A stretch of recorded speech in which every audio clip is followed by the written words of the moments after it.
بسم اللہ الرحمن الرحیم۔ السلام علیکم ناظرین، آج کا جو قصہ میں آپ لوگوں کے ساتھ شیئر کرنا چاہوں گی وہ ہے حضرت علی رضی اللہ تعالی عنہ کے نزدیک مقام فاطمہ رضی اللہ تعالی عنہ۔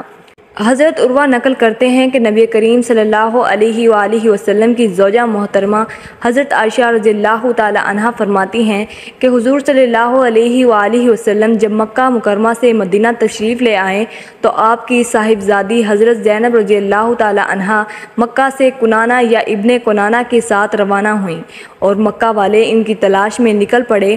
چنانچہ حبار بن اسود ان تک پہنچ گیا اور اپنا نیزہ ان کے اونٹ کو مارتا رہا یہاں تک کہ ان کو نیچے گرا دیا، جس سے ان کا حمل ساخت ہو گیا۔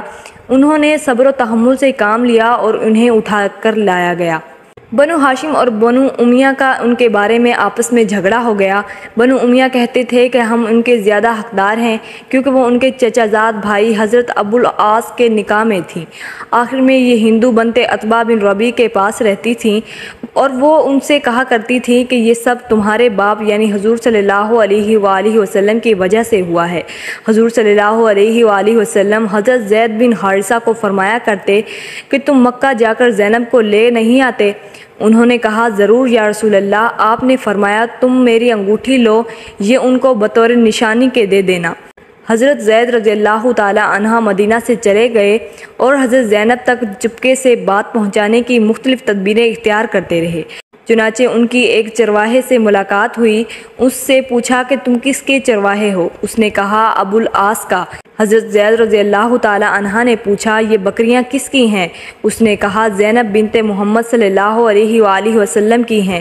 حضرت زید اسے مانوس کرنے کے لیے کچھ دیر اس کے ساتھ چلتے رہے، پھر اس سے کہا یہ ہو سکتا ہے کہ تم کو وہ کوئی چیز دوں، وہ تم حضرت زینب کو پہنچا دو اور اس کا کسی سے تذکرہ نہ کرو۔ اس نے کہا ہاں، چنانچہ اسے وہ انگوٹھی دے دی جسے حضرت زینب نے پہچان لیا۔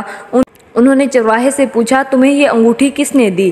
اس نے کہا ایک آدمی نے۔ حضرت زینب رضی اللہ تعالی عنہا نے کہا اس آدمی کو تم نے کہاں چھوڑا؟ اس نے کہا فلاں جگہ پر۔ پھر حضرت زینب خاموش ہو گئیں۔ جب رات ہوئی تو چپکے سے حضرت زید کی طرف چل پڑی تو ان سے حضرت زید نے کہا کہ تم میرے آگے اونٹ پر سوار ہو جاؤ۔ انہوں نے کہا تم میرے آگے سوار ہو جاؤ۔ چنانچہ آگے حضرت زید سوار ہوئے اور یہ ان کے پیچھے بیٹھیں۔ اس وقت تک پردہ فرض نہیں ہوا تھا اور مدینہ پہنچ گئیں۔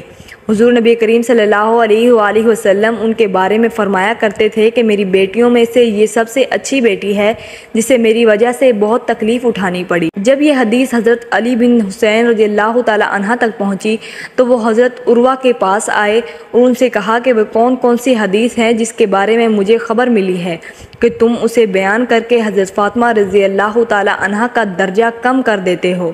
حضرت عروہ نے فرمایا اللہ کی قسم مجھے یہ بات بالکل پسند نہیں کہ جو کچھ مشرق اور مغرب کے درمیان ہے وہ سب مجھے مل جائے اور میں اس کے بدلے میں حضرت فاطمہ کا ذرا سا بھی درجہ کم کروں۔ بہرحال میں آج کے بعد یہ حدیث کبھی بیان نہیں کروں گی۔ تو دوستو آج کی ویڈیو آپ کو کیسی لگی ضرور کمنٹ کیجیے گا اور میرے چینل کو ضرور سبسکرائب کیجیے گا۔ شکریہ۔